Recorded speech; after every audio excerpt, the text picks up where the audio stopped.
1998 DSC case ఇప్పటికీ నడుస్తున్నాయి. మీరు ఎట్లా చేస్తారన్నారు. ఆనాడే చెప్పా నాకు ఛాలెంజ్లు అంటే బాగా ఇష్టం. 150 రోజుల్లో డిఎస్సి చేసి చూపిస్తానని హామీ ఇచ్చా. సుమారుగా 220 కేసులు వేశారు డిఎస్సి పైన. అయినా కూడా తొక్కుంటా వెళ్ళి 16,000 ఉపాధ్యాయుల పోస్టులు ఈరోజు మనం భర్తీ చేశాం.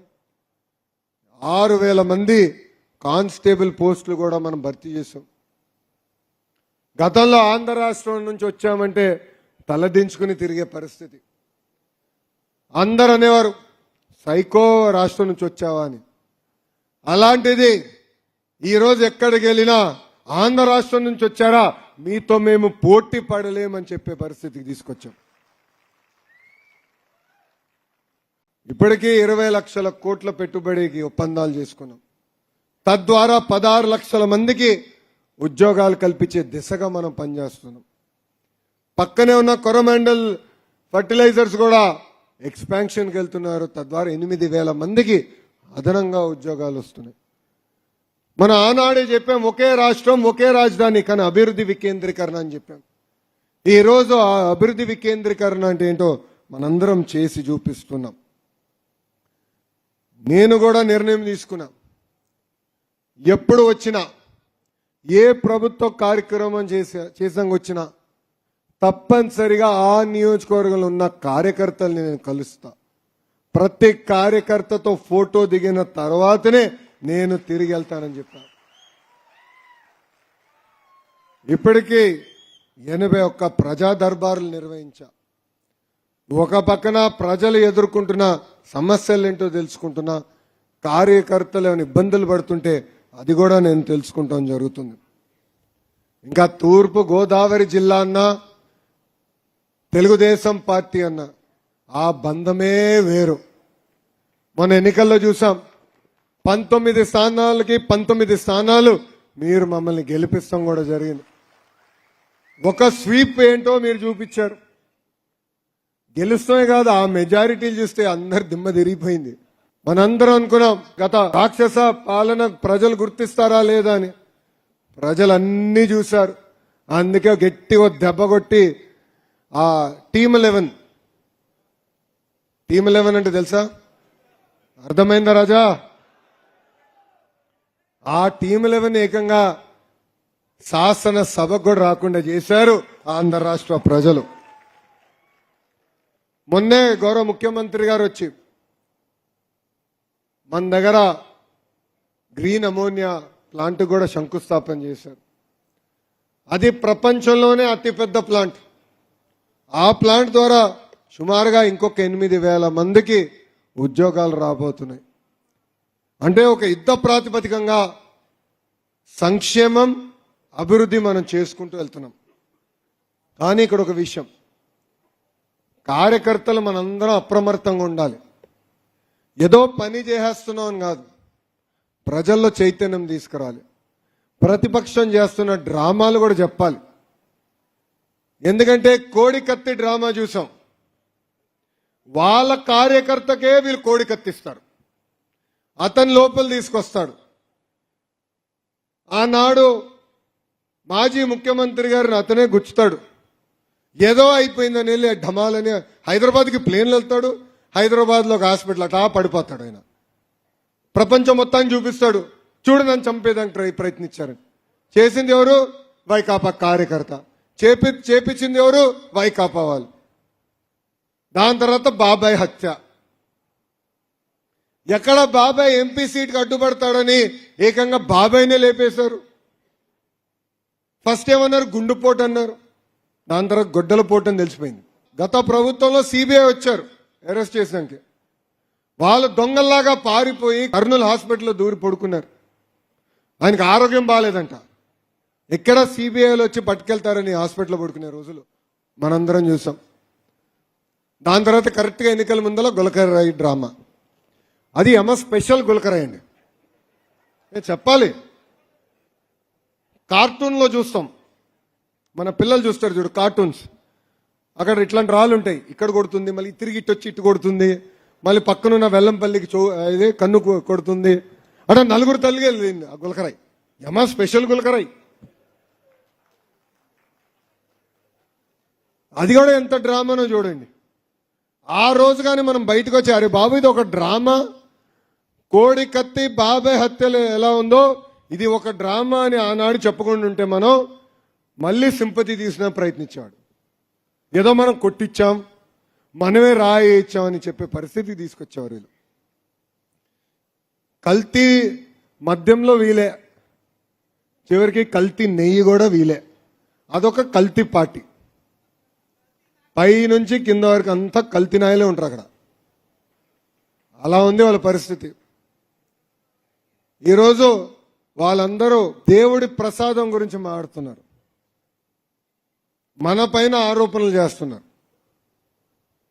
ఇక్కడున్న కార్యకర్తలు అందరికీ ఒక విషయం చెప్పాలనుకున్నా. నేను టీటీడీ లడ్డు విషయంలో రాజకీయం చేయదలుచుకోవాలి, కానీ మీ ముందల వాస్తవాలు పెట్టాలనుకుంటున్నా. 2019 వరకు నెయ్యి ఎప్పుడు తీసుకున్న లడ్డు కోసం అద్భుతమైన టెస్టింగ్ చేసేవాళ్ళం, ఒక పద్ధతి ప్రకారం వెళ్ళేవాళ్ళం. కర్ణాటకలో ఉంది కేఎంఎఫ్ అని, Karnataka milk federation cooperative dairy. వాళ్ళ దగ్గర నుంచే మనం ఎక్కువ శాతం నెయ్యి కొనేవారం. ఎంత రేట్ అయినా మంచి నెయ్యి ఇస్తారని వాళ్ళ దగ్గర కొనేవాళ్ళం. వీళ్ళ అధికారంలోకి వచ్చారు 2019లో. వచ్చి అన్ని మార్చేశారు, టెండర్ షరతులు మార్చేశారు. ఏకంగా చిన్న కంపెనీలకు ఇచ్చేదానికి వాళ్ళు టెండర్లు చేశారు. దాని తర్వాత 2022లో శాంపిల్ తీసుకుని టెస్ట్ చేస్తే శాంపిల్ ఫెయిల్ అయింది. ఆ రిపోర్ట్ బయటికి రాకుండా తొక్కారు. మనందరం ప్రతిపక్షంలో ఉన్నప్పుడు చర్చించాం, అదేంటి నాణ్యత తగ్గినట్టుంది లడ్డూలోని. ఎంతమంది సోషల్ మీడియాలో పెట్టారు, వీడియోలు పెట్టారు. అందుకే మన ప్రభుత్వ అధికారంలోకి వచ్చిన వెంటనే గౌరవ ముఖ్యమంత్రి చంద్రబాబు నాయుడు గారు టీటీడీకి ఇమీడియట్ గా నెయ్యిలో ఏదో తేడా ఉన్నట్టుంది, శాంపిల్స్ తీసుకోండి, పంపించి టెస్ట్ చేయించండి అని చెప్పారు. టీటీడీ అధికారులు శాంపిల్ తీసుకుని కేంద్ర ప్రభుత్వం ఏర్పాటు చేసిన కోఆపరేటివ్ ఎన్డీడీబీ కాఫ్కి శాంపిల్స్ పంపించారు. దాంట్లో చాలా స్పష్టంగా యానిమల్ ఫ్యాట్ ఉంది, వెజిటేబుల్ ఆయిల్ ఉందని చెప్తాం జరిగింది. అది మొన్న వచ్చిన ఛార్జ్ షీట్ పేజ్ నంబర్ 35లో చాలా స్పష్టంగా సిబిఐ వాళ్ళు కూడా చెప్పారు. ఇది మీకు ఎందుకు చెప్తున్నానంటే ఇప్పుడు కొత్త డ్రామా మొదలుపెట్టారు.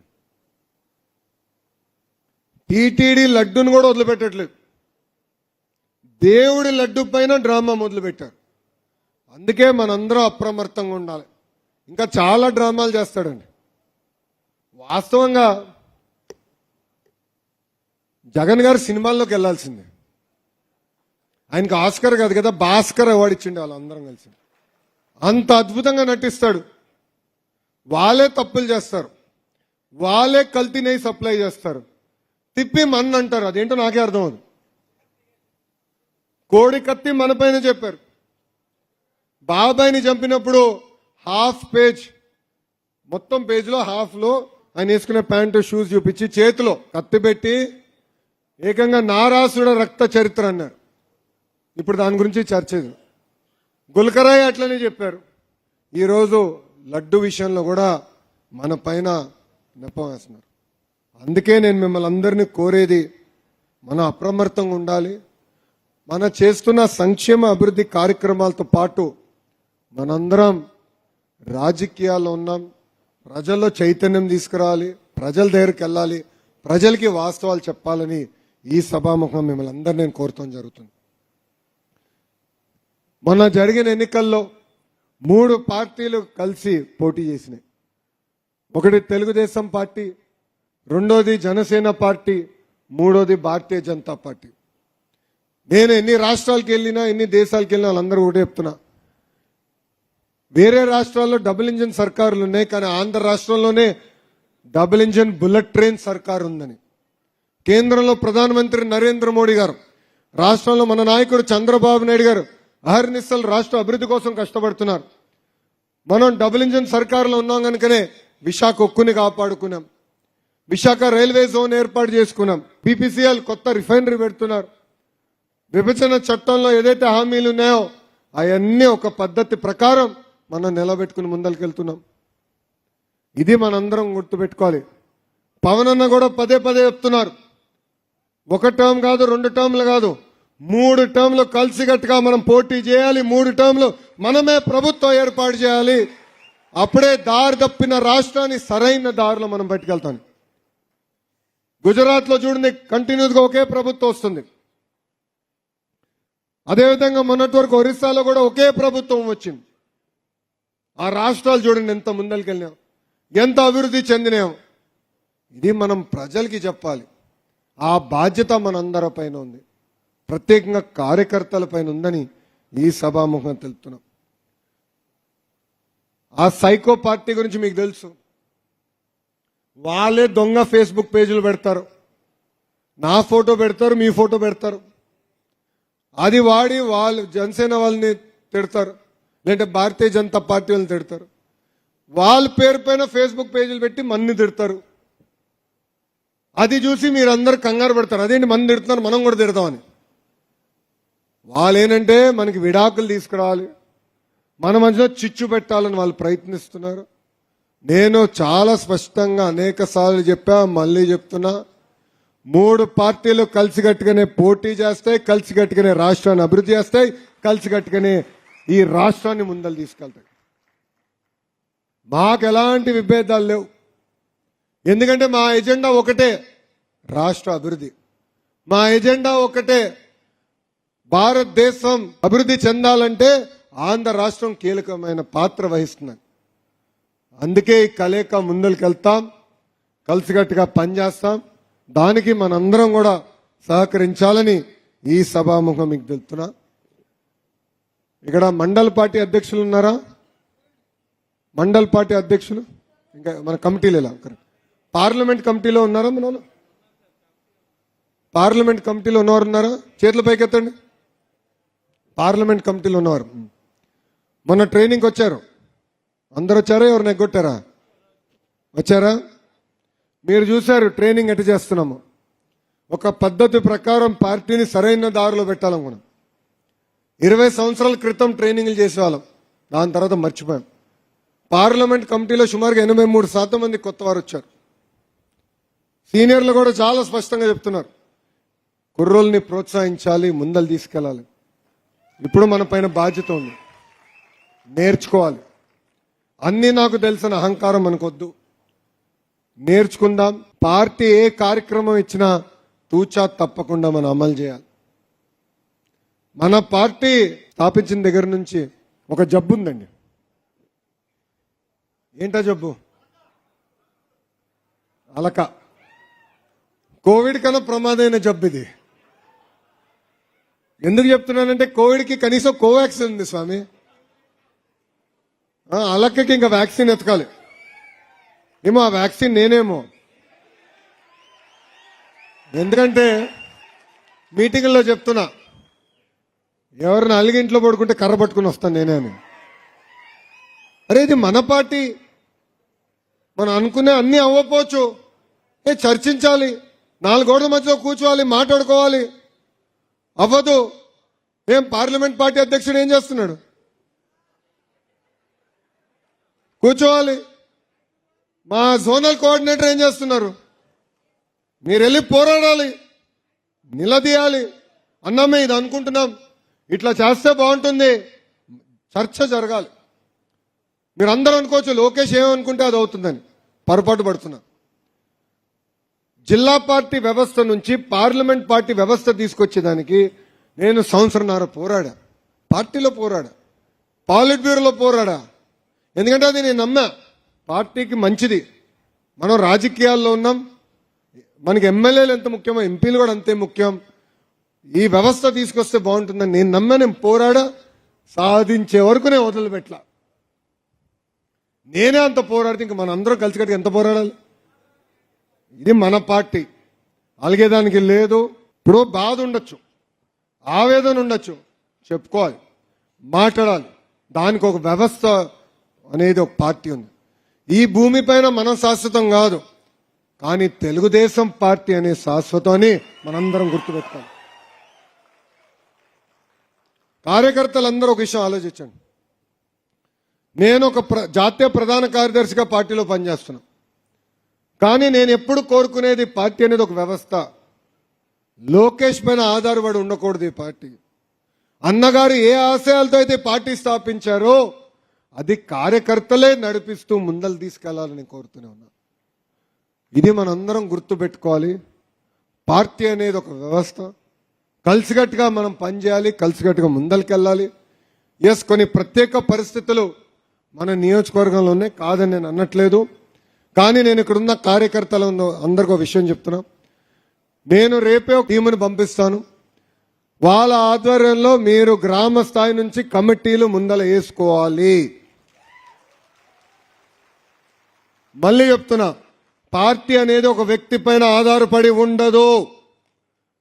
మీరు మాకు ఈ వ్యక్తిని ఇవ్వండి, ఆ వ్యక్తిని ఇస్తే పని చేస్తాం అంటే కుదరదు. నేను I want be very clear. Party ఒక టీం వేస్తుంది, అబ్జర్వర్లను పంపిస్తాం, గ్రామ స్థాయి నుంచి కమిటీలు వేసుకుని మన పని మనం ముందలు చేయాలి. తర్వాత పార్టీ మీ అందరితో సంప్రదింపులు చేసిన తర్వాతనే నిర్ణయం తీసుకుంటుంది. సమర్థవంతమైన నాయకత్వం నియోజకవర్గం అందిస్తామని ఈ సభాముఖ కార్యకర్తలందరికీ నేను తెలియజేస్తున్నా. పార్లమెంట్ పార్టీ అధ్యక్షులు కూడా చెప్తున్నా, జోనల్ కోఆర్డినేటర్ గారు కూడా చెప్తున్నా, కరెక్ట్ గా 10 రోజులు టైం ఇస్తున్నా.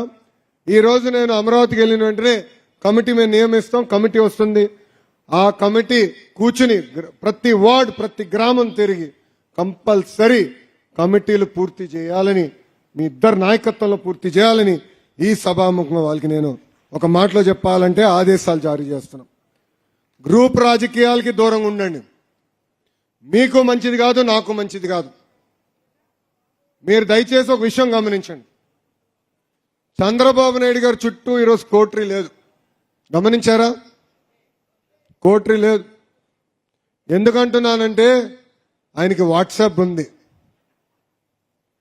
నేను ఒక తప్పు చేసినా ఎవరో ఒకరు ఆయనకు వాట్సాప్ పెడతారు, ఆయన తెలుసుకుంటున్నారు. అట్లనే నాకు కూడా మీరు వాట్సాప్ పెడుతున్నారు.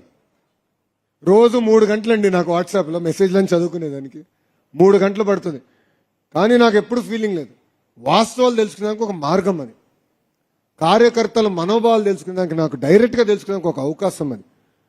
అందుకే కలిసికట్టుగా పనిచేద్దాం, గ్రూప్ రాజకీయాలు వద్దని ఈ సభాముఖం మీ అందరికి నేను తెలియజేస్తున్నా. కమిటీలు పూర్తయిన తర్వాత మై టీడీపీ యాప్ డౌన్లోడ్ చేసుకోవాలి. నేను సీనియర్ని, నేను జూనియర్ని నాకు చెప్తాం కాదండి. నేను అందరినీ గౌరవిస్తా, ఇద్దరిని సమానం గౌరవిస్తా.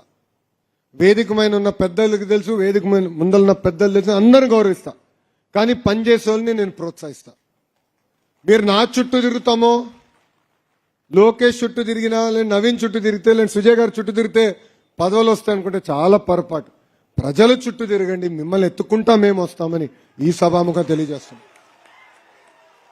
కొంతమందికి బాధ ఉండొచ్చు, మాకు ఇంకా నామినేటెడ్ పదవులు రాలేదని. కానీ ఒక విషయం గుర్తుపెట్టుకోండి, ఇచ్చిన పదవులు ఒక్కసారి చూడండి. కష్టపడిన వాళ్ళని జల్లుడు బట్టి ఇస్తున్నాం. 1-2 పొరపాట్లు జరిగినా అది తెలుసుకుంటే సరిదిద్దాం. మేము కూడా మనుషులమే.